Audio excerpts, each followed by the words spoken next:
48 घंटे के अंदर सरकार का एक फैसला आ गया कि भाई इंपोर्ट ड्यूटी 6% से बढ़ा करके हम 15% करने वाले हैं। उसके अगले 12 घंटे के अंदर जो सोने की कीमत है एकाएक वो स्काई रॉकेट होने लगी 11-12 हज़ार रुपए के आसपास। बुलियन एसोसिएशन की जो रिपोर्ट है वो बताती है 11 से 12 हज़ार रुपए सोना महंगा हो गया अलग अलग शहरों में। पहले क्या था कि हमारे देश का जो इंपोर्ट एक्सपोर्ट है फिजिकल डेफिसिट था। पहले तो हम अगर 100 रुपये का एक्सपोर्ट करते थे तो 140 रुपये का या 150, 140, 150 का हम इंपोर्ट करते थे। ठीक है। आज वो लगभग डबल हो चुका है। गोल्ड का जो लेन देन है, gold is the common currency of the world. इस समय क्या है, दुनिया के जो जियो पॉलिटिकल प्रॉब्लम्स है या वॉर का प्रॉब्लम्स है, इसके वजह से लास्ट 1.5 से 2 साल में सोने का दाम जो है रॉकेट की तरह बढ़ा। आज की सिचुएशन में क्या है, हमारे पास भारत में लगभग 35,000 से 40,000 टन घरेलू सोना है, जो कि दुनिया का सबसे ज्यादा अगर सोना रिजर्व है तो इंडिया में। आज तक गवर्नमेंट क्या कर रहा था, सोने के ऊपर सेल के ऊपर कोई रोक टोक नहीं लगाया था। मेरा ये सजेशन रहेगा कि गवर्नमेंट अगर बुलियन एंड कॉइन के ऊपर फ्रेश सेल के ऊपर रोक लगा दे। वो इन्वेस्टमेंट अगर गोल्ड में कल से इन्वेस्टमेंट कोई करना चाहता है, भाई इन्वेस्टमेंट के लिए अभी सडन पीरियड तक रोक लगा दे। कुछ मौके ऐसे होते हैं जिसमें ये कहा जाता है कि हम इमोशन ही नहीं बल्कि धर्म के साथ भी जुड़े हैं। धनतेरस आप ले लें तो उसमें आप कह रहे हैं कि अगर गोल्ड कॉइन्स वगैरह उसकी सेल पर रोक लगा दी जाए। अक्षय तृतीया अभी हाल के दिनों में गुजरा है, तो अगर सेल पर रोक लगा दी तो ये भी तो आम जनता के सेंटिमेंट के खिलाफ होगा।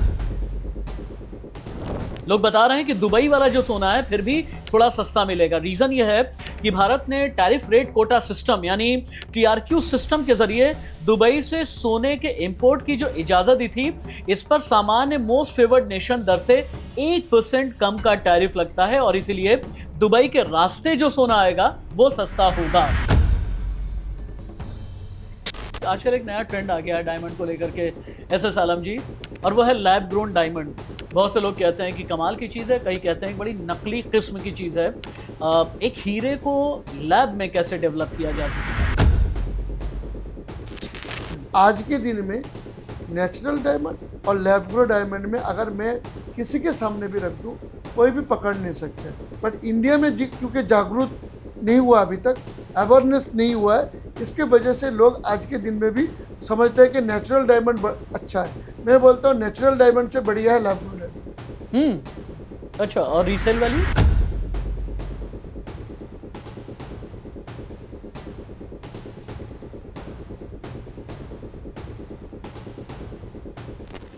नमस्ते, मैं आपका राष्ट्रवादी राशिद और आज एक पहेली के साथ में शुरुआत।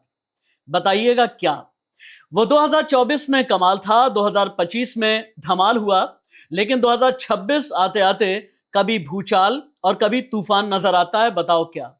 नहीं समझ पाए तो चलिए एक और क्लू देते हैं। सालों पहले जफर गोरखपुरी ने एक गाना लिखा, चांदी जैसा रंग है तेरा सोने जैसे बाल, एक तो ही धनवान है गोरी बाकी सब कंगाल। गाया पंकज उदास ने। बताओ क्या? अभी भी नहीं समझ पाए तो चलिए सबसे पास का एक क्लू दे देता हूं आपको। प्रधानमंत्री नरेंद्र मोदी ने कहा है कि अगले 1 साल तक मत खरीदना। अब तो समझ गए ना आप? बात हो रही है गोल्ड यानी सोने की, जो आपके दिल के साथ जुड़ा है, आपकी तिजोरी के साथ जुड़ा है, आपके बैंक लॉकर के साथ जुड़ा है और तो और आपकी जेब और इन्वेस्टमेंट के साथ में जुड़ा है। कई लोग इसे असेट क्लास कहते हैं, तो कोई ये कहता है कि मेरे पास में तो एक ऐसी पीली धातु है जो बेशकीमती है। लेकिन इतनी घबराहट सोने को लेकर के क्यों है? आज गोल्ड पर बात होगी, सिल्वर की भी बात करेंगे और हां, डायमंड पर भी बात होगी। और मेरे साथ बड़े खास गेस्ट हैं जिनका नाम है एसएस आलम साहब। देश के जाने माने आप बुलियन ट्रेडर हैं, ज्वेलरी एक्सपर्ट हैं और मैनेजिंग डायरेक्टर हैं औरम ज्वेल्स लिमिटेड के। Sir, thank you so much अपना बेशकीमती समय देने के लिए। सोना यानी गोल्ड, उसे लेकर के मैंने अच्छी खासी भूमिका बांध दी है, थोड़ी शायराना अंदाज में और थोड़ा जर्नलिस्टिक वे में। लेकिन मुझे ये बताइएगा, गोल्ड को लेकर के घबराहट क्यों है? प्रधानमंत्री नरेंद्र मोदी अगर ये कह रहे हैं कि अगले 1 साल तक गोल्ड मत खरीदना, गोल्ड ज्वेलरी नहीं खरीदना, ये घबराहट क्यों? नमस्कार राशिद जी। पहले तो हम शुरुआत से शुरू करेंगे कि ये नौबत आया क्यों। मोदी जी ने जब ये बात बोला है तो कुछ तो कारण होगा, उस कारण के पीछे चलते हैं। देखिए, हमारे देश कुछ चीज़ों के इंपोर्ट के ऊपर निर्भर है, जिसमें से ऑयल एंड गैस, जो हमारा देश में बहुत लिमिटेड है, बाहर से हम लाते हैं। फर्टिलाइज़र, कुकिंग ऑयल, हमारे जो राष्ट्र रक्षा करने के लिए हमारे पास इक्विपमेंट लगते हैं, जो सेना को लगते हैं, डिफेंस, ये सारे चीज़ जो है ना, ये एसेंशियल है, ये हमारे ज़रूरत है। और कुछ कंज्यूमेबल प्रोडक्ट भी है, जैसे टीवी, मोबाइल, एसी, ये सब भी बहुत सारे ब्रांडेड विदेशी ब्रांड के कपड़े, तो ये सब हमारे ज़रूरत की चीज़ है। बट नॉन एसेंशियल कुछ चीज़ें जैसे गोल्ड, सिल्वर और डायमंड, वो भी हम बाहर से मंगाते हैं, हम विदेश के ऊपर निर्भर है। पहले क्या था कि हमारा देश का जो फॉरेन रिजर्व रहता था, वो लगभग 12 से लेकर 18 महीने का फॉरेन रिजर्व होता था। बट कुछ कारण से आज हमारे देश का फॉरेन रिजर्व जो है वो 8 से 10 महीने का रह चुका है। पहले क्या था कि हमारे देश का जो इंपोर्ट एक्सपोर्ट है फिजिकल डेफिसिट था। पहले तो हम अगर 100 रुपये का एक्सपोर्ट करते थे तो 140 रुपये का या 150, 140 से 150 का हम इंपोर्ट करते थे। ठीक है। आज वो लगभग डबल हो चुका है। अगर हम 100 रुपये का एक्सपोर्ट कर रहे तो 200 रुपये का लगभग हम इंपोर्ट कर रहे हैं। सर, ये तो इकोनॉमी की बात हो गई, लेकिन क्या है ना कि जो हमारे हमारे हिंदुस्तान में जो महिलाएं हैं, अमूमन जो पत्नियां होती हैं, जो गृहिणियां होती हैं, वो ये कहती हैं कि आलम साहब कह रहे हैं कि कुछ ऐसा है जो नॉन एसेंशियल है, यानी टेक्निकल टर्म में, लेकिन हमारे लिए तो ये सबसे ज़्यादा एसेंशियल है। हमें गोल्ड बहुत पसंद है, हमें ज्वेलरी बहुत पसंद है, लेकिन अगर इतनी घबराहट पैदा कर दी जाएगी तो हम कहाँ जाएंगे? ठीक है, ये इंपोर्ट एक्सपोर्ट का मामला है। शायद आप ये कहेंगे कि भाई फॉरेक्स को हमें बचा करके रखना है, देश की इकोनॉमी को बचा करके रखना है, ये क्रूड ऑयल के साथ में जुड़ा हुआ है। लेकिन क्या आम आदमी के जहन में ये चले कि हाँ, सोना बहुत घबराहट पैदा कर रहा है, वो सोना जो पिछले 2 साल में यहाँ से यहाँ तक पहुँच गया था? देखिए, इंटरनेशनल मार्केट में सोने में कोई घबराहट नहीं है, डोमेस्टिक मार्केट में भी घबराने की कोई ज़रूरत नहीं है। मैं आज इसीलिए आपके पास आया हूँ कि हर प्रॉब्लम का सॉल्यूशन है, अगर आप ढूंढो तो कुछ चीज़ जो है हमको ज़रूरत है, उनके बिना हमारा देश नहीं चलेगा, और कुछ चीज़ बिना हमारा देश चल सकता है। तो उसी को हम नॉन एसेंशियल बोलते हैं, गोल्ड, सिल्वर एंड डायमंड। तो मोदी जी ने उस नॉन एसेंशियल जो जरूरत बिना हमारा देश चल सकते, उनको मोदी जी ने, उसमें से सबसे बड़ा जो अंश है वो है गोल्ड। भारत का सबसे बड़ा जो इंपोर्ट होता है उसमें बहुत बड़ा वॉल्यूम गोल्ड इंपोर्ट होता है। और सोना क्या होता है, जब इंपोर्ट होता है, इंपोर्ट होने के बाद उसको तिजोरी में या लॉकर में चला जाता है, तो देश का इकोनॉमी में गोल्ड का कोई योगदान नहीं है। तो ये समय ऐसा है कि अभी देश को बचाना है, तो इसीलिए शायद हमारे पीएम ने ये कदम लिया है। बट इस कदम को लेने के लिए थोड़ा और प्रिपरेशन करके अगर लेते तो अच्छा रहता। मैं आलोचना तो नहीं करूंगा, बट मैं खाली हम्बल रिक्वेस्ट करूंगा या सजेशन दूंगा कि अगर हमारे गवर्नमेंट के जो ब्यूरोक्रेट्स है या गवर्नमेंट के जो लोग हैं, वो अगर इसके ऊपर एक्सपर्टाइज का राय ले और इंडस्ट्री के जो लीडर है उनका ओपिनियन लेके इसका सॉल्यूशन निकाले, तो मेरे ख्याल से ये प्रॉब्लम सॉल्वेबल है, ये सॉल्व हो सकते हैं। मैं भी कुछ आपके माध्यम से आज सजेशन दूंगा, गवर्नमेंट को भी कुछ सजेशन दूंगा, मैं हर कंज्यूमर को भी जो सोना खरीदना चाहते हैं उनको भी सजेशन दूंगा, जिसके पास सोना इन्वेस्टमेंट है उनको भी सजेशन दूंगा, मेरे ज्वेलरी इंडस्ट्री के मैन्युफैक्चरर, ट्रेडर और रिटेलर उनको भी कुछ सजेशन दूंगा पॉइंट टू पॉइंट। तो अंत तक अगर सब बने रहेंगे आपके पॉडकास्ट में तो डेफिनेटली मेरा सजेशन उनका काम आएगा। ऐसे साल हम आपको ऐसे सजेशन देने वाले हैं जो आपके लिए सोने जैसा चमकदार होगा, अगर आप इन्वेस्टर हैं तो भी, और अगर आप ज्वेलरी खरीद करके रखने में बिलीव करते हैं तो भी। धीरे धीरे करके अब हम इस शो को ओपन करने की कोशिश करते हैं, और जब ओपन करने की बात होती है, हम अभी हालिया दिनों में क्या क्या रहा इसकी बात सबसे पहले कर लेते हैं। प्रधानमंत्री नरेंद्र मोदी ने 3 दिन के अंदर 2-2, 3-3 बार अपील की और कहा कि अगले 1 साल तक सोना नहीं खरीदो। एक तो ये अपील हुई। 48 घंटे के अंदर सरकार का एक फैसला आ गया कि भाई इंपोर्ट ड्यूटी 6% से बढ़ा करके हम 15% करने वाले हैं। उसके अगले 12 घंटे के अंदर जो सोने की कीमत है एकाएक वो स्काई रॉकेट होने लगी, 11-12 हजार रुपए के आसपास। बुलियन एसोसिएशन की जो रिपोर्ट है वो बताती है 11 से 12 हजार रुपए सोना महंगा हो गया अलग अलग शहरों में। तभी मैंने शुरू में कहा था कि घबराहट है क्या। अब मुझे ये बताइएगा, महंगा तो हुआ, लेकिन उसके बाद फिर से वो 2000, 2500, 600, 700, 800 नीचे आने की तरफ है। तो क्या इस वक्त गोल्ड वोलेटाइल है? वो गोल्ड जो 2021 में जिसकी कीमत 48,500 थी, जिसकी 2022 में कीमत 54,500 थी, 2023 में 62,500 पर आया, 2024 में 75,500 पर आया, 2025 में 1,35,000 पर आया, और 2026 अभी आते आते लगभग 1.5 लाख से लेकर के 1,60,000 के आसपास ट्रेड कर रहा है। देखिए, पहले तो मैं आपके दर्शकों को बताना चाहूँगा कि गोल्ड का जो रेट है ऊपर जाना और नीचे जाने में इंडियन कंज्यूमर का जो ज्वेलरी खरीदते हैं उनके साथ कोई डायरेक्ट लेन देन नहीं है। गोल्ड का जो लेन देन है, gold is the common currency of the world. इस समय क्या है, दुनिया के जो जियो पॉलिटिकल प्रॉब्लम्स है या वॉर का प्रॉब्लम्स है, इसके वजह से लास्ट 1.5 से 2 साल में सोने का दाम जो है रॉकेट की तरह बढ़ा आगे।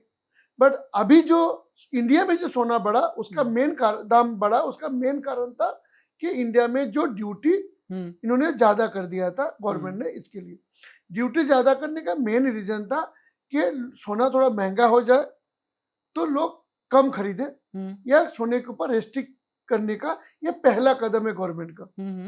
इसके साथ और भी 2 स्टेप लिए गवर्नमेंट ने। एक स्टेप लिए जो कि पहले ड्यूटी फ्री गोल्ड मंगाते थे लोग इंपोर्ट के लिए, उनके ऊपर भी कुछ गवर्नमेंट ने रूल्स लाए। सिल्वर के ऊपर भी कुछ रूल्स लाए गवर्नमेंट ने। तो ये सारे फॉरेन करेंसी को बचाने के लिए और इंपोर्ट को कम करने के लिए और सेल को कम करने के लिए। अच्छा, एक अंदाजा कुछ लोग ये भी लगा रहे हैं कि अगर ऐसा किया सरकार ने, इतनी ज्यादा सख्ती बरती, तो ऐसे में स्मगलिंग बढ़ जाएगी। ऐसा देखिए, मैं यहाँ पे आपको याद दिलाना चाहूँगा 1962 से 1990 तक गवर्नमेंट ने काफ़ी सख्ती किया था गोल्ड के ऊपर, और गोल्ड कंट्रोल एक्ट लगाया था। तो गोल्ड हम लोग जो पुराना फिल्म में देखते हैं सोना स्मगलिंग का, ये सब उसी के कारण था। और रियल मतलब उस टाइम ज़्यादातर मैक्सिमम गोल्ड स्मगलिंग होकर इंडिया में बिकता था।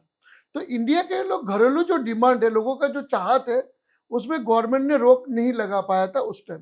ठीक है, आज कोशिश कर रहे गवर्नमेंट, तो आज अगर वही गोल्ड कंट्रोल को रिपीट किया जाए तो डिजास्टर हो सकता है। क्योंकि पहले हमने देखा कि गोल्ड कंट्रोल एक्ट लगाने से बहुत सारा डिजास्टर हुआ था। एक तो सेल रुका नहीं था, बट उसके वजह से काफी ज्वेलरी बिजनेसमैन या ज्वेलरी आर्टिजन सुसाइड किए।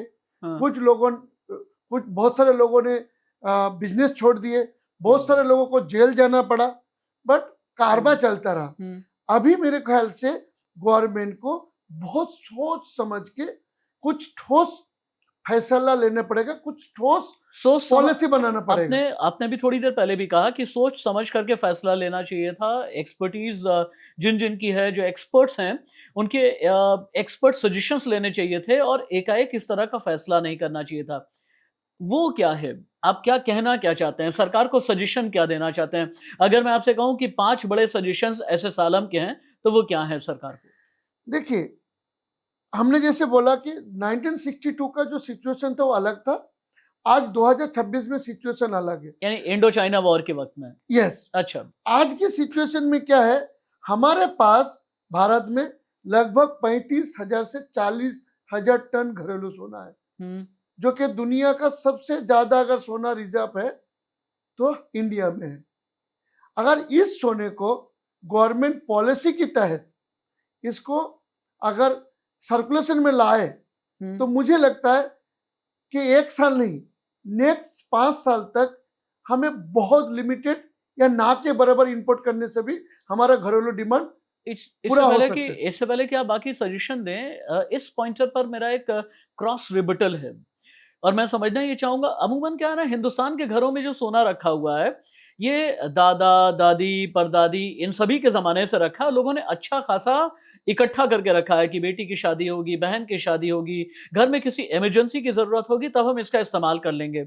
अब आप ये सजेशन दे रहे हैं कि सरकार, आप कहना ये चाहते हैं कि सरकार जो घरों में रखा हुआ सोना है उसे लेकर के पॉलिसी लाए ताकि वो इकोनॉमिक सर्कुलेशन में आ जाए। लेकिन लोगों की मजबूरी क्या है? लोग ये सोचते हैं कि अगर सरकार के सामने हमने बता दिया कि हमने अपने घर में इतना सोना रखा है तो सरकार हमसे पूछेगी चलो इसका सोर्स बताओ, कब खरीदा, कहां से खरीदा, इसकी रिसीट हमें दिखाओ, और क्या तुमने अपने असेट में इसको डिक्लेयर किया है या फिर नहीं। अगर तुम एक मिडिल क्लास फैमिली के हो तो फिर तुमने इतना सोना कैसे। लोगों का डर ये होता है कि हम तिजोरी से सोना निकाले कैसे, क्योंकि भाई हमारा बाप दादाओं का सोना है और इसे लेकर के हमारे पास कोई कागज है ही नहीं। ये भी एक डर है। यस, पहले तो मैं बता दूं कि हमारे देश में जो 35,000 सोना 35 से 40,000 टन सोना पड़ा है वो किस फॉर्मेट में पड़ा है वो हमें जानना जरूरी है।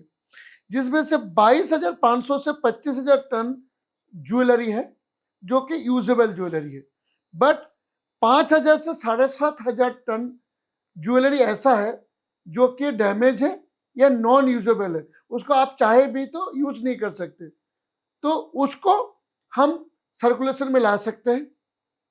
दूसरा, हमारे इंडियन लोगों का जो मेंटलिटी इन्वेस्टमेंट, तो बहुत सारे लोगों ने एक इन्वेस्टमेंट पोर्टफोलियो बना के रखा था गोल्ड बुलियन एंड कॉइन में, जो कि बहुत बड़े तादाद में है, 5,000 से लेके 6,000 टन, जो कि ज्वेलरी नहीं है, वो इन्वेस्टमेंट गोल्ड है, उनको भी हम सर्कुलेशन में ला सकते हैं। तीसरा है, हमारे देश में बहुत सारे मंदिर या बहुत सारे ट्रस्ट के पास बहुत सोना पड़ा है जो कि कोई यूज में नहीं आ रहा है, जिसका लगभग आंकड़ा है 3,000 से 5,000 टन। अगर ये इसका 50% भी अगर सोना सर्कुलेशन में लेके आ जा सके गवर्नमेंट, तो लगभग आज से 5 साल तक हमें कोई भी कैसे, मैं मोडालिटी जानना चाहता हूं, कैसे सर्कुलेशन में लाएंगे कैसे? अभी मेरे सवाल का जवाब नहीं मिला। लोगों को डर यह है कि सर्कुलेशन में अगर लेकर के आ गए और हमने डिस्क्लोज कर दिया तो सरकार के रडार में आ जाएंगे, इनकम टैक्स के रडार में आ जाएंगे। यस, अभी कैसे इसको गवर्नमेंट लाना चाहते हैं, मैं गवर्नमेंट को मैं क्या सजेशन दूंगा वो मैं आपको बताना चाहूंगा।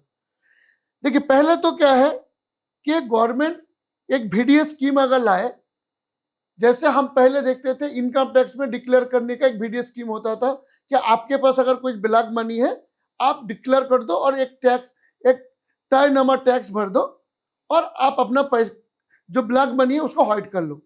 तो यहाँ पे भी हम VDS स्कीम के तहत जिनके पास अनअकाउंटेड सोना है, 2 नंबर का सोना है, उनको एक मौका देना चाहिए, तो ताकि वो अपना सोने को बाहर निकल सके, उनको डर भाग जाए। ठीक है, VDS स्कीम।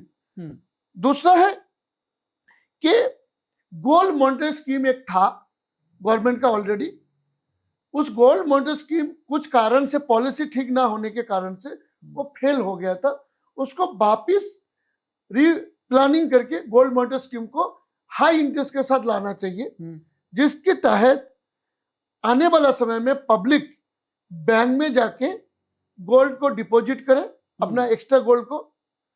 अगर कोई बैंक में डिपॉजिट नहीं करना चाहते तो उनको और एक मौका देना चाहिए कि इंडिया में बहुत सारे, जैसे हम बैंक में पैसा रखते हैं, बट कुछ टाइम में कुछ जगह में हम क्या देखते हैं कि हम एक सोसाइटी में भी, बैंक में भी, जो छोटे छोटे सोसाइटी बैंक होते हैं वहां पे भी पैसे रखते हैं। तो कुछ अगर NBFC को भी ये लाइसेंस दिया जाए कि आप भी गोल्ड डिपॉजिट कर सकते हैं, ले सकते हैं, तो उसमें भी कुछ काम हो सकते हैं। और सबसे बड़ा चीज है, जो इंडिया की जो ज्वेलर्स है, जो अच्छे ट्रस्टेबल ज्वेलर्स है, उनको अगर गवर्नमेंट ये मौका दे कि भाई आप गोल्ड डिपॉजिट रख सकते हो, ले सकते हो, तो उनको अगर नॉमिनेट गवर्नमेंट उनको लाइसेंस दे दे तो वो जानते हैं कि इसके पास कितना गोल्ड है, तो वहां से गोल्ड, ठीक है, डिपॉजिट हो गया।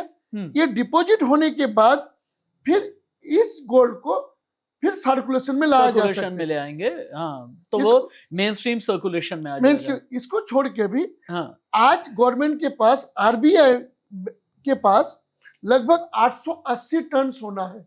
अगर वो सोना भी गवर्नमेंट पीओसी बैंक के जरिए अगर उसको सर्कुलेशन में लाए और गोल्ड बिजनेसमैन को वो सोना दे दे बिजनेस करने के लिए, तो गोल्ड का गोल्ड रहेगा।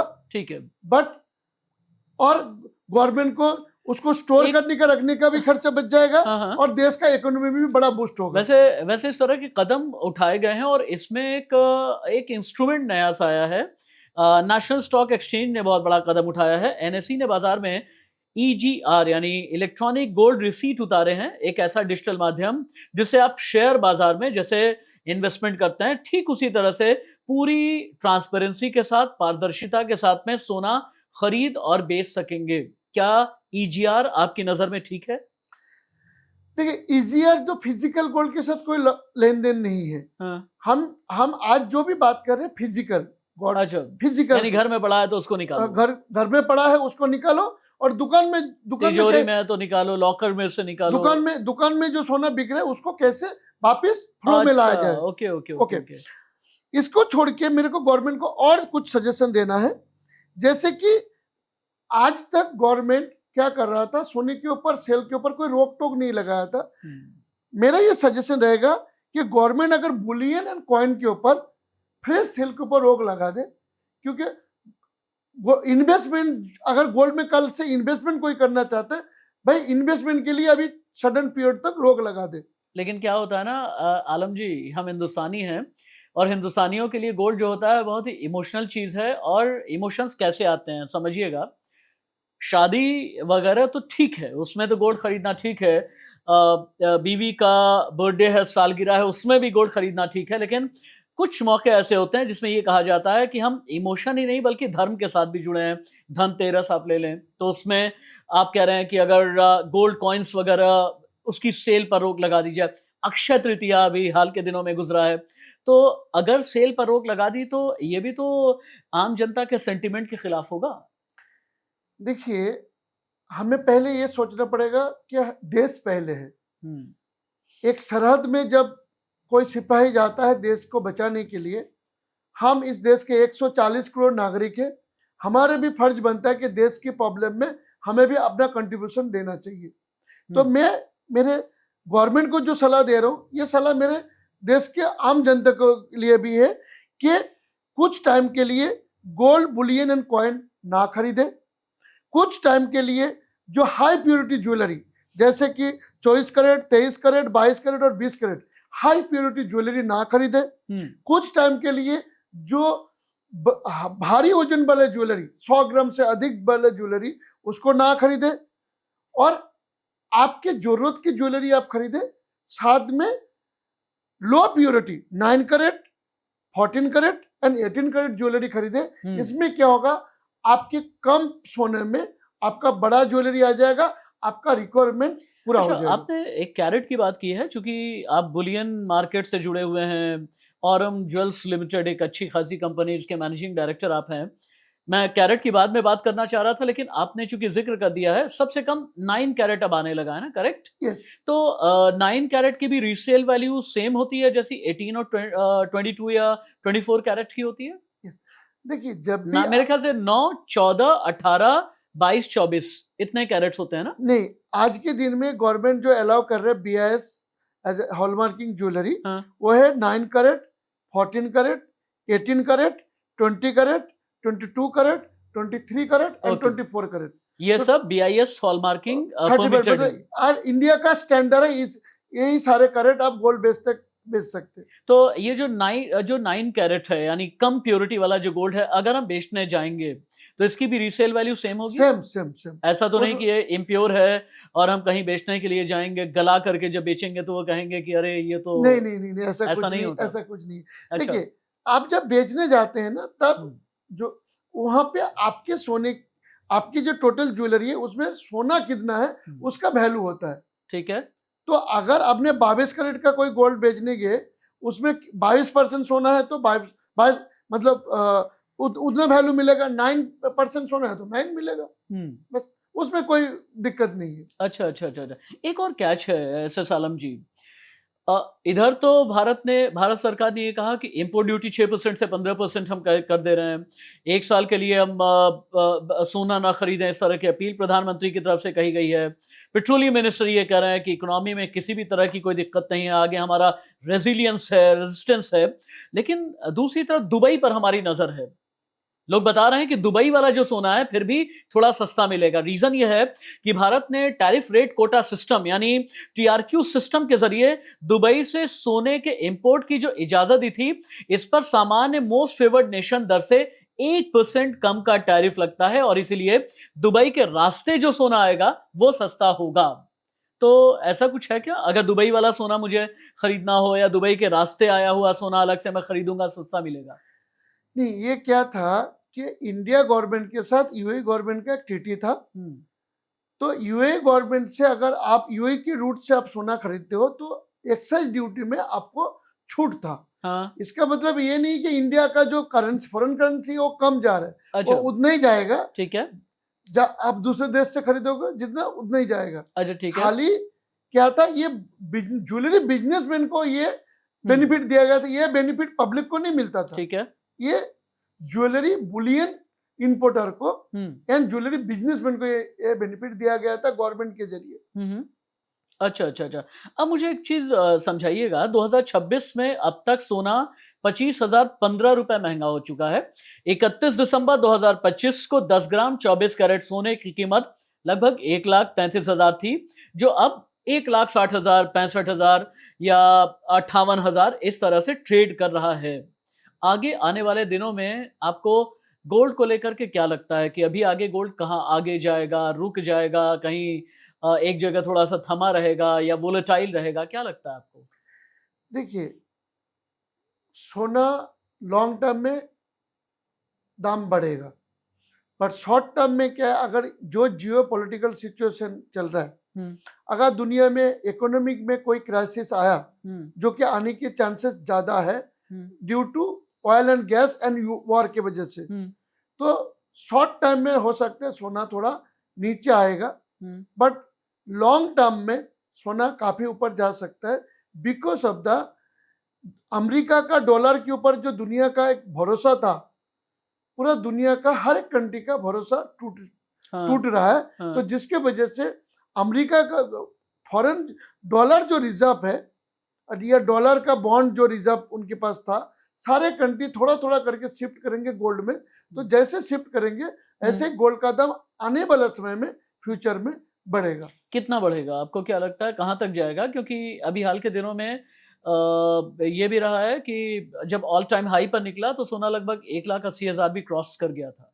कितना जाएगा? आपको क्या लगता है? मुझे शॉर्ट टर्म में तो सोना इंडियन करेंसी में मेरे को दिख रहा है कि ये 1,25,000 भी आ सकता है, यानी नीचे जाकर के 1,25,000 भी आ सकता है।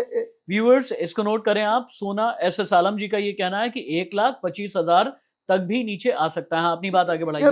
विद इन 1 ईयर के मैं बोल रहा हूँ, एक साल के अंदर। अच्छा, बट मैं यहाँ से अगर 5 साल तक देखता हूँ तो मुझे सोना दिख रहा है मोटा मोटी 2 से 2.5 लाख, मिनिमम 3 लाख भी जा सकता है।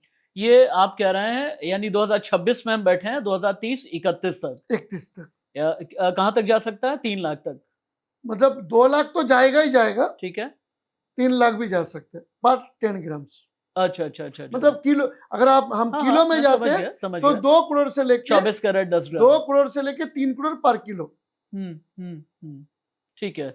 अच्छा, एक और चीज आपसे समझना चाह रहा था। हिंदुस्तान ने अभी हाल के दिनों में क्यों मैं बार बार कह रहा हूं कि सोने को लेकर के घबराहट है, हिंदुस्तान ने क्या किया, आरबीआई ने विदेश से सोना जो अपना रखा हुआ था वो बहुत तेजी में वापस लेकर के आए। आरबीआई की रिपोर्ट एक मेरे हाथ में है, अक्टूबर 2025 से मार्च 2026 तक भारत के कुल 880.52 टन सोने में से करीब 77% अब देश के अंदर है, यानी लगभग 680 टन भारत में है, जबकि करीब 200 टन अभी भी बैंक ऑफ इंग्लैंड या फिर बैंक ऑफ इंटरनेशनल सेटलमेंट्स के पास में है। बैंक ऑफ इंटरनेशनल सेटलमेंट से इतनी तेजी में हमने वापस सोना क्यों ले लिया? देखिए, इसका कारण मेरे ख्याल से हम्म, हमारे दो कारण हो सकता है। हमारे फॉरेन रिजर्व जो कम हो सकता है कि उसके वजह से आगे जाके गवर्नमेंट कोई स्टेप लेगा, सोने को बेच के फॉरेन रिजर्व बढ़ाने का कोशिश भी हो सकता है। हम्म, दूसरा, हमारे देश के इंपोर्ट को कम करने के लिए इसको सर्कुलेशन में लाने का भी चिंता हो सकता है। हम्म। तो ये आने वाले समय में गवर्नमेंट क्या स्टेप लेगा वो गवर्नमेंट के ऊपर है। ये बात हो गई इकोनॉमी की, प्रधानमंत्री नरेंद्र मोदी की पॉलिसी की, मोदी सरकार की पॉलिसी की। लेकिन अब सोने पर हम जरा आम आदमी की बात भी कर लें आपके साथ में। इन बड़े बड़े इन्वेस्टमेंट से अलग मैं ज्वेलरी और इन सब की बात कर रहा हूं। सबसे पहले तो आप ये मुझे गाइड कर दें एक बार के लिए मेरे व्यूअर्स को कि ज्वेलर्स से सोना लेते वक्त क्या क्या ध्यान में रखना चाहिए। क्योंकि एक होते हैं जो मॉल्स के अंदर होते हैं, बड़े बड़े आउटलेट्स, एक बड़े वीवीआईपी इलाकों में होते हैं, कुछ ऐसे होते हैं ज्वेलर्स जो छोटे छोटे मोहल्लों में बैठे होते हैं। तो इनसे जब भी सोना खरीदें कौन कौन सी बातें ध्यान में रखनी चाहिए। जैसे अमूमन सरकार तो कहती है कि सर्टिफाइड गोल्ड ही खरीदें, बीआईएस हॉलमार्किंग वाला खरीदें। कीमत क्रॉस चेक मैं कहां से करूं, क्योंकि एक ज्वेलर के पास जाता हूं कुछ कीमत होती है, कहीं और जाता हूं कीमत कुछ और हो जाती है। देखिए, अगर आप कोई भी ज्वेलरी खरीद रहे, आप कोई भी शोरूम से खरीदे, उसमें चार चीज का आपको ध्यान रखना है। एक, वो बीआईएस सर्टिफाइड ज्वेलरी हो, कितना प्योरिटी सर्टिफाइड है वो आपको देखना है। क्योंकि अब बीआईएस सर्टिफाइड का मतलब ये नहीं है कि वो 22 कैरेट है, 18 कैरेट भी हो सकते हैं, 20 कैरेट भी हो सकते हैं, 14 कैरेट भी हो सकते हैं, उसको आपको देखना है। अच्छा, उसमें वो डुप्लीकेट सर्टिफाइड है कि ओरिजिनल सर्टिफाइड है वो भी आपको क्रॉस चेक कर लेना है। कुछ छोटे रिटेलर क्या करते हैं कि इसमें थोड़ा आगे पीछे कर सकते हैं, आपको देखना है। आप एक सचेतक ग्राहक होके आपको बीआईएस सर्टिफाइड ज्वेलरी खरीदना है। दूसरा, आपको देखना है कि उस दिन में गोल्ड का इंटरनेशनल प्राइस क्या है, डॉलर का प्राइस क्या है, और इंडियन ड्यूटी और जीएसटी को जोड़ के जो प्राइस होता है उसको कैलकुलेशन करके देखना है कि उस आपसे वो सही रेट ले रहा है गोल्ड का, या ज्यादा ले रहा है कम ले रहा है, वो देख लेना है, क्रॉस चेक कर लेना है गोल्ड का रेट। तीसरा जो देखना है वो आपसे वेस्टेज क्या ले रहा है। वेस्टेज आपको सेम ज्वेलरी अलग अलग दुकान में अलग अलग वेस्टेज लेते हैं। चौथा जो देखना है आपको, वो मेकिंग चार्ज कितना ले रहा है। अलग अलग ब्रांड, अलग अलग ज्वेलर्स अलग अलग मेकिंग, सेम ज्वेलरी अलग अलग मेकिंग चार्ज लेते हैं। तो ये आप जब भी एक ज्वेलरी खरीदने जाते हैं, ये चार चीज का अगर आप ध्यान रखते हो, और प्योरिटी को क्रॉस चेक करने के लिए आप, अभी बहुत सारे टेस्टिंग का मशीन आ गया है, आप टेस्टिंग मशीन में बहुत सारे रिटेलर के पास आपको टेस्टिंग मशीन मिलेगा, वहां पे आप क्रॉस चेक कर सकते हो। अगर उसमें भी डाउट है तो आप किसी भी nearest BIS assaying and hallmarking centre में जाके भी क्रॉस चेक करके देख सकते हो। ये 5 स्टेप अगर आपने सही ढंग से लिए तो आप एक स्मार्ट बायर बन जाओगे। हमारे देश में महिलाएं जो है ना, उनके लिए आपने एक ऐसा ऐसा नाम लिया है, एक ऐसे टर्म का इस्तेमाल किया है जो उनके लिए दुखती रग है जब भी ज्वेलरी खरीदने के लिए जाती हैं, और वो है मेकिंग चार्जेस। वो ये कहती हैं भाई सोने की कीमत जो भी ले लो, लेकिन मेकिंग चार्जेस में कुछ तो कम कर दो। बड़े बड़े शोरूम्स तक में भी मैंने सुना हुआ है कि वहां पर इस तरह के नेगोशिएशंस होते हैं। स्टैंडर्ड मेकिंग चार्जेस किस तरीके से निर्धारित करें, क्योंकि अमूमन क्या होता है, जो डिजाइनर ज्वेलरी है, जैसे वो होता है ना टेम्पल ज्वेलरी, और इस तरह से आजकल तो रोज गोल्ड, वाइट गोल्ड और इस तरह की कई बड़ी शानदार किस्म की ज्वेलरी आती है, लेकिन उसमें कई बार कहते हैं 12% मेकिंग है, 15% मेकिंग है, 22 25% तक की भी मेकिंग। यानी 1 लाख अगर सोने की कीमत, तो 25,000 में मेकिंग चार्जेस दूं, जो बहुत ज्यादा दर्द देता है। एक स्टैंडर्ड मेकिंग चार्ज कैसे निर्धारित करें, किसके पास जाएं? देखिए, अगर नेगोशिएट भी कर रहे हैं तो क्या बोले हम? देखिए ज्वेलरी इंडस्ट्री का एक चीज आपको बता दूं मैं, कि जितने भी रिटेल दुकान है वो कोई भी खुद का ज्वेलरी मैन्युफैक्चरिंग ना के बराबर है उनका। ठीक है। वो सारे क्या करते हैं, आउटसोर्सिंग करते हैं। हर रिटेलर अपने ब्रांड, अपना कॉस्ट, अपना को मिला के अपना अपना मेकिंग चार्ज एंड वेस्टेज लगाते हैं। इसमें कोई आज के दिन में कोई स्टैंडर्डाइज नहीं है, और मेरे को लगता नहीं कि हो सकता है। तो एक स्मार्ट बायर को क्या करना है कि सेम ज्वेलरी आप 4 दुकान में जाके देख लो, क्या मेकिंग चार्ज, क्या वेस्टेज, क्या रेट, उस दिन का वो ले रहा है। उसमें से हो सकता है कि जैसे मेरा ही बोल रहा हूँ कि मेरे कंपनी में एक चेन अगर मैं बनाता हूँ, मैं 50 रिटेलर को जाता है मेरे को। तो एक चेन अगर आप कोई एक दुकान में जाके लोगे, कोई बोलेगा 10% मेकिंग चार्ज, वही चेन सेम मैन्युफैक्चरर, मतलब मैं ही मैन्युफैक्चरर हूँ, वही चीज दूसरी जगह आपको 5% में भी मिल जाएगा। तो वो आपको स्मार्ट बायर बन के आपको 4 दुकान घूम के खरीदना है। इसके छोड़ के और कोई स्टैंडर्डाइज कुछ है नहीं। अच्छा, गोल्ड में प्योरिटी का भी एक चक्कर होता है। कुछ कहते हैं 99.9% जो है 24 कैरेट्स हैं, कुछ उसको थोड़ा सा कम करके बता देते हैं। तो ये प्योरिटी वाला कैच क्या है? नहीं, प्योरिटी के लिए तो मैंने बोला कि आज पहले ये प्योरिटी वाला इशू था, आज के दिन में ये प्योरिटी वाला इशू सॉल्व कर दिया गवर्नमेंट ने, BIS हॉलमार्किंग। आप BIS हॉलमार्किंग सर्टिफाइड 6 डिजिट वाला UID वाला आप ज्वेलरी खरीदो और उसको आप क्रॉस चेक करके खरीदो, बस प्योरिटी का कोई अच्छा, मसला आप नहीं। लोग तो पहचान जाते होंगे कि ओरिजिनल हॉलमार्किंग है या फिर नहीं? हाँ, अभी क्या है कि BIS का एक पोर्टल है, आप पोर्टल में आप भी जाके देख सकते हो। BIS का पोर्टल में जाके अच्छा, आप वहां पे जो 6 डिजिट है, 6 डिजिट आप डाल के देख सकते हो कि वो ज्वेलरी सही रियल हॉलमार्किंग है या फेक है, आप खुद भी चेक कर सकते हो। अच्छा, ये जैसे अगर मैं अपनी रिंग अभी लाइव आपको मैं दूं, अंदर आप देखें इसमें हॉलमार्किंग का टैग है, तो देखने में क्या लग रहा है आपको कि सही वाली हॉलमार्किंग है या फिर नहीं? एक बार देखिए जरा।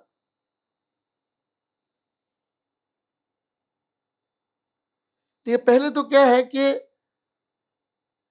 हॉलमार्किंग जो है ना बहुत छोटा छोटा अक्षर में होता है, इसको चेक करने के लिए ना मैग्नीफाई ग्लास जरूरत है, ठीक है। जो कि हर रिटेलर के पास रखना मैंडेटरी है, मतलब उसको रखना ही पड़ेगा।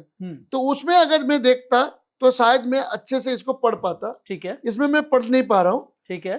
अगर इसको पढ़ने के बाद BIS केयर ऐप में जाके वहां पे नंबर डालो तो आपको सब कुछ आ जाएगा, सब कुछ सारी आ डिटेल्स आ जाएंगी। अच्छा, मैंने कुछ सुनारों को ये देखा हुआ है, जो देसी किस्म के सुनार होते हैं ना, उनके पास में अगर आप जाएं, कभी कभी ऐसी मुझे भी जरूरत पड़ी है कि मैं अगर पुरानी गिन्नियां हैं तो उन्हें बेच करके मुझे कहीं और इन्वेस्टमेंट करना है, तो ऐसा होता है। दिल्ली में एक मार्केट में कूचा महाजनी, बड़ी पुरानी मार्केट है चांदनी चौक में, वहां पर वो गोल्ड को यूं से पटक करके देखते हैं कि कितना ज्यादा वो उछल रहा है। ऐसा भी कुछ होता है क्या, प्योरिटी चेक करने का वो तरीका? सब पुराना मेथड है। अभी आप कोई भी अभी महंगा टेस्टिंग मशीन आ गया है, हाँ, आप उसमें सोने को दो 30 सेकंड में वो बता देगा सोना कितना है, खरा है, कितना प्योरिटी है उसमें। अच्छा, अच्छा। अच्छा, गोल्ड ज्वेलरी के लिए एक और भी बात कही जाती है कि जब आप डिज़ाइनर में ज़्यादा जाते हैं तो वहाँ पर मेकिंग चार्जेज़ आपके लिए ज़्यादा होते हैं, इसलिए कोशिश ये करें कि कम डिज़ाइनर वाला खरीदें, वो आपका इन्वेस्टमेंट भी होगा, पहनने के लिए भी आपका शौक पूरा होगा, और ये भी होना चाहिए कि बहुत ज़्यादा फालतू के स्टोन्स नहीं लगे होने चाहिए। इस पर आपकी राय क्या है? देखिए, ज्यादातर मैं तो बोलूंगा कि जब भी आप ज्वेलरी खरीदते हो, नॉर्मली स्टोन वाला ज्वेलरी को जितना पॉसिबल है अवॉइड करो, अच्छा, और high making charge high wastage वाला ज्वेलरी को अवॉइड करो। लो वेस्टेज वाला ज्वेलरी को ज्यादा खरीदो तो आपको क्या है, बेचते वक्त आपको अच्छा कीमत मिलेगा, आपका अच्छा इन्वेस्टमेंट मिलेगा। वो एक होता है ना, आम का आम गुठलियों का दाम, आपने पहन भी लिया और आपका इन्वेस्टमेंट भी हो गया। बट आप अगर ज्यादा वेस्टेज वाला, ज्यादा मेकिंग चार्ज वाला या स्टोन वाला ज्वेलरी खरीदे तो सोने का दाम भले बढ़ जाए, पर जिस दिन आप बेचने जाओ तो आपका हो सकता है कि आपको ज्यादा मुनाफा ना हो। तो इसके लिए low making charge, low wastage and without stone वाला ज्वेलरी आप ज्यादा खरीदने का कोशिश करो। ठीक है। और ये तो बात हो गई आम आदमी की। अब थोड़ा इंटरनेशनल फैक्टर की बात कर लेता हूँ। हाल के दिनों में जैसी जियो पोलिटिकल टेंशंस रही हैं, वो भले ही रशिया यूक्रेन की रही हों, भले ही अमेरिका इजराइल ईरान वाली रही हों, या फिर आप देखें ना दुनिया भर में कितने वॉर फ्रंट ओपन हैं। उधर आप अगर चले जाएं इजराइल और गजा की तरफ भी चले जाएं, वहाँ पर भी है। फिर उसके बाद फिर चाइना ताइवान वाला भी है, हिंदुस्तान पाकिस्तान है ही। इतने वॉर फ्रंट ओपन होने का नतीजा ये है, और खासतौर से जो अभी हाल के दिनों में ईरान वॉर है उसका नतीजा ये है कि क्रूड ऑयल के प्राइस जो $75 प्रति बैरल के आसपास थे, वो 110 120 यूं उछल उछल करके जा रहे हैं, और डॉलर भी मजबूत अभी भी बना हुआ है। लोगों ने ये सोचा था कि वॉर होगा, सोना यहाँ पर पहुंच जाएगा, लेकिन वहां पर पहुंचने के बजाय और नीचे नीचे, और आपने तो ये भी कहा है कि 1,25,000 तक भी जा सकता है सोना, 24 कैरेट 10 ग्राम की कीमत। क्या अगर जियोपॉलिटिकल टेंशन आगे भी रही, अगर क्रूड ऑयल प्राइस ऊपर रहे, तो ऐसे में सोना कमजोर रहेगा? देखिए, यहाँ पे आपको देखना पड़ेगा कि दुनिया पहले अपना जरूरत पूरा करेगा या पहले सोना खरीदेगा। हम्म। दुनिया के एसेंशियल चीज क्या है? क्रूड ऑयल हम्म।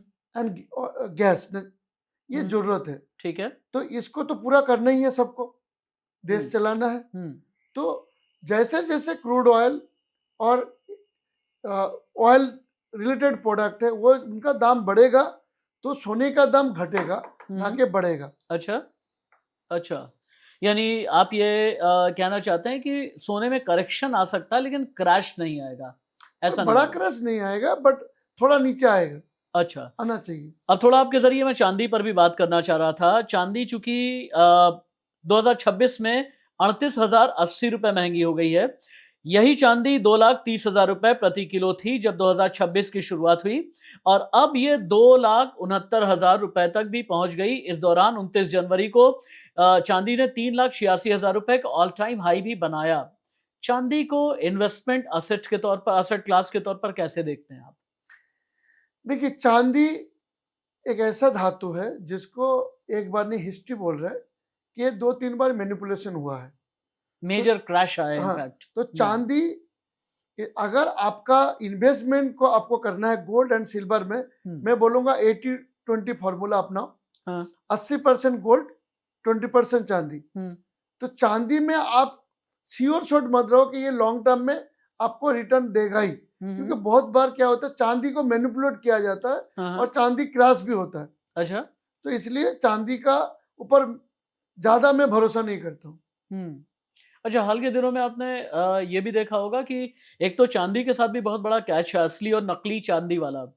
एक बहुत बड़े मंदिर में, बहुत जहां पर अनुष्ठान बड़े बड़े होते हैं, वहां पर पता ये चला कि करोड़ों रुपए का चांदी नकली मिला है। असली और नकली की पहचान चांदी की कैसे करें? ये चांदी का भी अभी आज के दिन में उसका टेस्टिंग मेथड एंड हॉलमार्किंग आ चुका है, ठीक है। जिसके जरिए आप आराम से चेक कर सकते हो चांदी कितना प्योरिटी है, असली है नकली है। उसका ये आ चुका है। अच्छा, अच्छा, अच्छा। वैसे अपने व्यूअर्स के लिए एक बात चांदी को लेकर के मैं बताना चाहूंगा। चांदी के लिए 4 बड़े टेस्ट हैं। एक तो मैग्नेट टेस्ट, असली सिल्वर चुंबक से चिपकता नहीं है। अगर चिपक जाए तो समझ लीजिएगा फेक है। एक होता है आइस टेस्ट, यानी सिल्वर पर आप बर्फ रखें, असली सिल्वर पर बर्फ बहुत तेजी के साथ पिघलती है। एक होता है स्मेल टेस्ट, असली सिल्वर में गंध नहीं होती, फेक में कॉपर जैसी स्मेल आपको आएगी। और एक है क्लॉथ टेस्ट, चांदी को सफेद कपड़ों से रगड़ें, अगर काला निशान आ जाए तो आप ये समझ जाएं कि ये असली है। चांदी को लेकर के ये बात आप याद रखिएगा। चांदी में क्रैश तो आया, लेकिन आगे चल करके चांदी में कितना सावधान रहने की जरूरत है? चांदी में मैं वही बोल रहा हूँ कि आप अगर आपको इन्वेस्ट करना है चांदी में तो ये 80-20 फॉर्मूला रखिए। 80-20 फॉर्मूला ही रखें। थोड़ा सा आपसे डायमंड को भी लेकर के बात करना चाह रहा था। एक आजकल एक नया ट्रेंड आ गया है डायमंड को लेकर के, एस आलम जी, और वो है लैब ग्रोन डायमंड। बहुत से लोग कहते हैं कि कमाल की चीज है, कई कहते हैं कि बड़ी नकली किस्म की चीज है। एक हीरे को लैब में कैसे डेवलप किया जा सकता है? देखिए, पहले क्या था कि हीरा खदानों में मिलता था। उसका जो मेथड है, जिस तरीके से खदानों में हीरा बनता था, वही साइंस ने सेम टेक्निक मशीन में बनाया और सेम हीरा मशीन से बन गया है। आज के दिन में नेचुरल डायमंड और लैब ग्रो डायमंड में अगर मैं किसी के सामने भी रख दूं, कोई भी पकड़ नहीं सकता है। बट ये फायदा क्या है कि lab grow diamond natural diamond से 90% सस्ता है, और आप अफोर्डेबल ज्वेलरी, अगर आपको डायमंड ज्वेलरी खरीदना है तो अफोर्डेबल हो गया अभी आज के दिन में। नेचुरल डायमंड अफोर्डेबल नहीं था, लैब ग्रो डायमंड अफोर्डेबल है। और जो एजुकेटेड कंट्री है अमेरिका, आज अमेरिका में 80% लैब ग्रो डायमंड बिक रहा है।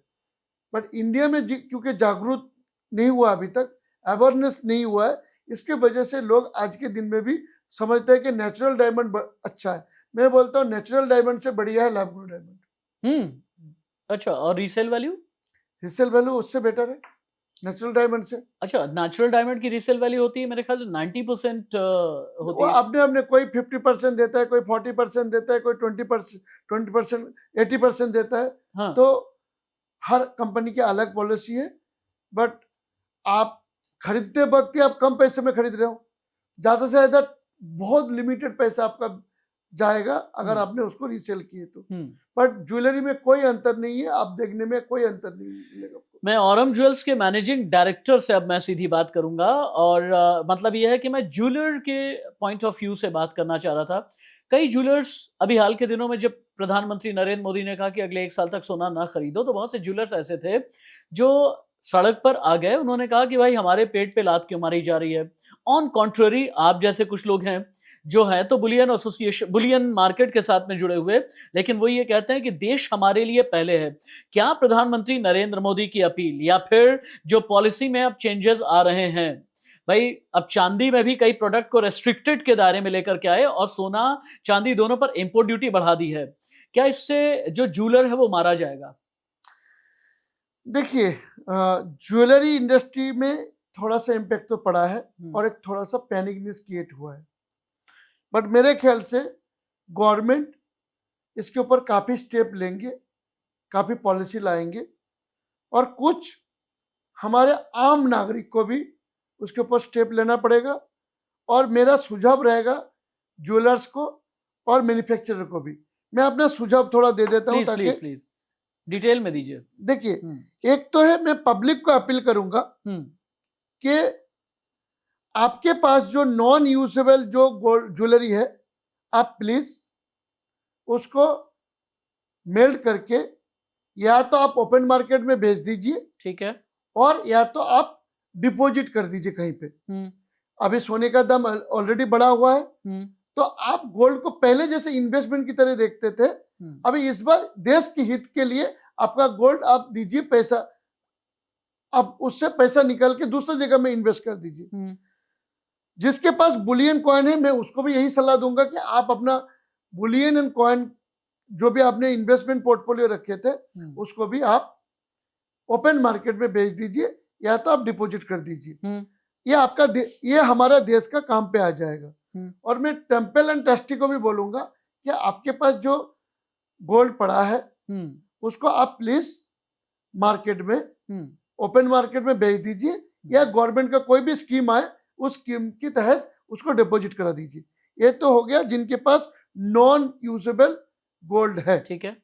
दूसरा है कि जब बाइंग करते जाते हैं कोई ज्वेलरी, बायर को मैं थोड़ा अपील करूंगा कि 1 साल तक, जैसे मोदी जी ने बोला है कि आप गोल्ड मत खरीदो, अगर उसको सुनोगे तो मैं बोलूंगा कि ज्वेलर्स, आज 1 करोड़ लोग ज्वेलरी इंडस्ट्री में हैं, तो 1 करोड़ लोगों के साथ 3 से 4 करोड़ इनडायरेक्टली जुड़ा हुआ है, उनका क्या होगा? इससे अच्छा आपकी जरूरत की जो ज्वेलरी है उसको आप खरीदो। कोशिश करो कि आपके पास जितनी पुरानी ज्वेलरी है उसको लेके जाओ और नया ज्वेलरी लेके आओ। थर्ड, आप कोशिश करो कि आप 24 carat, 23 carat, 22 carat, 20 carat jewellery को अवॉइड करके, हाई प्योरिटी ज्वेलरी अवॉइड करके लो प्योरिटी ज्वेलरी, मतलब 18, 14, 9 कैरेट का ज्वेलरी खरीदने के अच्छा, लिए। लो प्योरिटी ज्वेलरी में डिजाइन्स भी बड़े शानदार आते हैं। वैसे इंटरनेशनल अगर मार्केट देखा जाए वहां पे लो प्योरिटी ज्वेलरी ज्यादा बिकता है। अच्छा, यस। ओके। और मैं पब्लिक को अपील करूंगा कि जो हेवी वेट ज्वेलरी आप खरीदते थे पहले, अभी जब देश पे मुसीबत आ पड़ी है, प्लीज हेवी वेट ज्वेलरी मत खरीदो। आप सबसे तो अपील कर रहे हैं, एक जो ज्योतिषाचार्य हमारे होते हैं उन ज्योतिषाचार्यों से भी अपील कीजिए, क्योंकि वो लोग ये भी कहते हैं ना कि इतने रत्ती का ये स्टोन इतने सोने में बनवा लो, इतने रत्ती का ये स्टोन इतने गोल्ड में अंगूठी के तौर पर धारण कर लो। इनसे भी तो अपील करनी पड़ेगी आपको। हाँ, ज्योतिष अगर बोलते हैं कि इतना सोना उतना ही रखो, बट उसका प्योरिटी कम कर दो। उसका प्योरिटी आप 9 कैरेट कर दो, 14 कैरेट कर दो, 18 कैरेट कर दो। इसको छोड़ के मैं पब्लिक को अपील करूंगा कि आप इन्वेस्टमेंट के लिए जो गोल्ड खरीदते थे, बुलियन और कॉइन, उसको कुछ टाइम के लिए आप दूसरा साइड में कुछ दूसरा अलग पोर्टफोलियो बनाओ इन्वेस्टमेंट का, पर गोल्ड में आप इस समय इन्वेस्ट मत अच्छा, करो। ज्वेलरी के शौकीनों के लिए एक और बात भी होती है कि अगर ब्रास, कॉपर या जो प्लेटेड ज्वेलरी होती है, इसमें बड़े शानदार डिजाइन आते हैं। इनफैक्ट इंटरनेशनल मार्केट में बड़े अच्छे डिजाइन आते हैं। क्या भारत में भी हैं ऐसे? यस, बहुत सारे। आप लोग भी डेवलप करते हैं? नहीं, हम लोग नहीं करते, बट हाँ। इंडिया में अभी ये आज के ब्रास दिन कॉपर के ना? आज के दिन में आर्टिफिशियल, इसको हम आर्टिफिशियल ज्वेलरी बोलते हैं, हाँ। काफी अच्छे। आप देखने में आपको पहचान भी नहीं पाएंगे कि ये आर्टिफिशियल ज्वेलरी है या रियल ज्वेलरी है। तो आपको अगर बड़ा ज्वेलरी पहनना है तो आर्टिफिशियल ज्वेलरी भी आप पहन सकते हो, खरीद सकते हो। यानी भाभी जी को आप ये सजेशन देना चाहते हैं कि बजाय इसके कि 12 लाख का चोकर गोल्ड का लेकर के वो टेम्पल ज्वेलरी किस्म का पहने, वो आर्टिफिशियल ज्वेलरी पहनेंगी तो शायद 3-4-5 हज़ार में भी काम हो जाएगा, और सरकार का भी हो जाएगा, इकोनॉमी का भी हो जाएगा, सरकारी खजाने का भी हो जाएगा, और आपका भी काम हो जाएगा। यस, मैं मेरा घर पे तो ऑलरेडी आर्टिफिशियल ज्वेलरी, मैं ज्वेलरी बिजनेस करता हूँ, फिर भी मेरा घर में आर्टिफिशियल ज्वेलरी पहनते हैं। तो भाभी शिकायत नहीं करती कि करोड़ों का, अरबों का बिजनेस आप कर रहे हैं और पहना रहे हैं मुझे आर्टिफिशियल ज्वेलरी? नहीं, देखिए, गोल्ड का डिजाइन जो है ना, ज्वेलरी आप डेली तो चेंज नहीं कर सकते हर कस्टम के साथ, हर कपड़े के साथ। तो आर्टिफिशियल ज्वेलरी ऐसा है कि आप हर कपड़े के साथ, मैचिंग के साथ आप ज्वेलरी खरीद के पहन सकते हैं, और बहुत अफोर्डेबल भी है और रियलिस्टिक भी है, दिखता है रियल दिखता है। अच्छा, पीएम की अपील के बाद आपके बिजनेस पर इम्पैक्ट आया है क्या? हाँ, इम्पैक्ट तो आया है। थोड़ा पहले थोड़ा टाइम के लिए पैनिक आया था, फिर थोड़ा मन सुस्ती आया है। पहले पैनिक बाइंग कर रहे थे, लोगों को लग रहा था कि सोना मिलेगा नहीं, या सोना दाम कुछ बढ़ जाएगा, कुछ रेस्ट्रिक्शन हो जाएगा, तो लोगों ने 2 दिन तो पैनिक बाइंग की, उसके बाद सुस्त पड़ गए, रेगुलर नहीं है। आज के दिन में जो नॉर्मल सिचुएशन जैसा था, नॉर्मल सिचुएशन नहीं है। मेरा अपील है कि पब्लिक से कि नॉर्मल सिचुएशन जैसा आप लोग जरूरत के लिए ज्वेलरी खरीदते थे, आगे भी जाके जरूरत का ज्वेलरी खरीदे, बट मैंने जो आपको सजेशन दिया, इस सजेशन को ध्यान रखे। मैं मेरा ज्वेलरी रिटेलर, जो ज्वेलरी व्यापारी बंधु है, उनको भी कुछ सजेशन जो डरे हुए हैं, उनको भी कुछ सजेशन दूंगा, जिसमें से मेजर है रिटेलर को मैं एक सजेशन दूंगा कि वो अपने दुकान में पहले क्या करते थे, नया ज्वेलरी बेचने के लिए ज्यादा जोर लगाते थे। अभी अगर वो एक्सचेंज ज्वेलरी के ऊपर, बायबैक के ऊपर थोड़ा प्रमोशन स्कीम, इंसेंटिव स्कीम लगाए, तो लोग क्या करेंगे, फिर पुराना ज्वेलरी लाके नया ज्वेलरी लेके जाएगा। ठीक है। दूसरा, वो लो प्योरिटी के ज्वेलरी को ज्यादा प्रमोट करे रिटेलर, ताकि देश का भला हो जाए। ठीक है। उनको मेकिंग चार्ज तो वही मिलेगा, लो प्योरिटी बेचे या high purity, making charge wastage तो एक ही मिलेगा, उनको कोई प्रॉफिट में कोई फर्क नहीं पड़ेगा। तीसरा, अगर वो कोशिश करे कि हाई प्योरिटी ज्वेलरी को बेचने से परहेज करे, या हेवी वेट ज्वेलरी को बेचने से परहेज करे। तीसरा, वो बुलियन एंड कॉइन को जो बेच रहे थे, देश हित के लिए प्लीज अभी बेचना बंद करें। अच्छा, हाँ, अपनी बात पूरी कर लीजिए प्लीज आप। बेचना बंद करें। इसको छोड़ के अपने जानने वाला जितने भी कस्टमर है, उनको थोड़ा सजेशन दे कि ये देश का हित के लिए उनके पास जो एक्स्ट्रा सोना है या एक्स्ट्रा बुलियन और कॉइन है, वो अगर वो ओपन मार्केट में बेच दे या कहीं पे डिपॉजिट कर दे, तो देश का भला हो जाएगा। अच्छा, एसएस आलम जी, गोल्ड में एक और बहुत बड़ा गड़बड़ झाला है। गड़बड़ झाला ये कि गोल्ड को हमेशा ही एक पैरेलल इकोनॉमी, काले धन की पैरेलल इकोनॉमी के साथ जोड़ करके देखा जाता है। कैसे? मैं रेफरेंस के साथ में आपको बता रहा हूं, और मैं एक हालिया रेफरेंस भी बताऊंगा आपको और एक पुराना भी। पुराना ऑब्वियस है 2016 का, आज से 10 साल पहले, जब नोटबंदी के वक्त में प्रधानमंत्री नरेंद्र मोदी ने कहा कि 500 हजार के नोट लीगल टेंडर नहीं रहेंगे। एकाएक जिनके पास में भी काला धन था, वो सभी लोग टूट पड़े। बल्कि मेरी जानकारी में तो ये भी है कि दिल्ली में कूचा महाजनी मार्केट में कई जगह पर लोगों ने उसके जरिए गोल्ड खरीद लिया, और जो सुनार थे वो भी एकदम बम बम हो गए। इस तरह से भी एक काला धन की इकोनॉमी चलती। एक और बहुत बड़ा कैच है। मेरे एक बड़े अच्छे मित्र हैं, वो अक्सर ही सोना खरीदने में बिलीव करते हैं, और वो कहते हैं एक ट्रिक जो है, शायद सरकार के भी नहीं समझ में आ रही है क्या, जो सुनार होते हैं वो ये कहते हैं कि भाई आप 1,99,000 रुपए तक की आप खरीद करेंगे तो आपको किसी भी तरह का आईडी प्रूफ देने की जरूरत नहीं है, सिर्फ आप फोन नंबर दे दें, इसी पर हम बिल बना करके आपको दे देंगे, जीएसटी वाला बिल काट करके दे देंगे। तो मेरा तो ये मानना है कि 1,99,000 तक का अगर आप खरीद रहे हैं और कैश में, वो कहते हैं 1,99,000 रुपए तक का आप कैश में गोल्ड खरीद सकते हैं। सरकार कहती है 20,000 से ऊपर का कैश चलता नहीं, यहां सोने में 1,99,000 का कैश चल रहा है, उसका जीएसटी बिल भी आपको मिल जा रहा है और सिर्फ आपको आईडी प्रूफ के तौर पर कोई भी एक मोबाइल नंबर उठा करके दे देना है। क्या आपको लगता नहीं कि ये बड़ा गड़बड़ झाला है ये? तो ये सोना क्योंकि ज़्यादा वैल्यूबल चीज़ है, हाँ, इसके लिए ज्वेलरी इंडस्ट्री को ये छूट दिया गया है कि 2 लाख के नीचे अगर कोई भी सेल होता है, 1,99,999 2 लाख के नीचे, हाँ, 2 लाख के नीचे अगर हाँ। कोई भी सेल होता है तो वो उनका जरूरत नहीं, पैन कार्ड और आधार कार्ड देने की जरूरत नहीं है। ये सोने में छूट दिया गया है। हाँ। इसका आप ये बोल सकते हैं कि हर इंडस्ट्री को जैसे कुछ बेनिफिट दिया गया, ज्वेलरी इंडस्ट्री को भी एक बेनिफिट दिया गया है। तो इसके जरिए तो फिर काला धन भी खपता होगा। ऑब्वियस है कि 1,99,999 में कोई कितने भी जा करके खरीदेगा, कोई भी फोन नंबर ला करके दे देगा कि भाई लीजिए फोन नंबर, जीएसटी बिल दे दिए, खत्म। तो इसीलिए तो मैं गवर्नमेंट को बोल रहा हूँ कि अभी तक इंडिया में 35,000 से 40,000 टन सोना अच्छा, आपकी मुस्कान बता रही है मैंने सही जगह पकड़ा है। अभी 35,000 से 40,000 टन जो सोना है, हाँ, उसको अभी आप मुसीबत में, जैसे हम घर में क्या करते हैं, मुसीबत में सोना को हम बाहर लेके जाके बेचते, ऐसे गवर्नमेंट भी जो घरेलू सोना है उसको निकालने के लिए पॉलिसी निकाल के उसको यूज में लाए ना, तो हमारे देश के लिए तो काम आ जाएगा। वॉलंटरी बीडीए स्कीम ला के इसको आराम से निकलवा सकते हैं। और मेरे को लगता है कि बहुत सारे लोग आराम से इसको डिक्लेयर करेंगे कि मेरे पास किलो सोना है, भाई मैंने खरीदा था, वो कैसे भी खरीदा, भाई खरीदा था, अभी ये सोना मैं इसका टैक्स भर के मैं डिक्लेयर कर रहा हूं। अब मैं अपने इस इंटरव्यू के बिल्कुल आखिरी पड़ाव की तरफ जा रहा हूं, यानी कंक्लूडिंग हिस्से की तरफ जा रहा हूं, और एक शख्सियत की मैंने सोने के साथ में बात नहीं की तो शायद बात अधूरी रह जाएगी।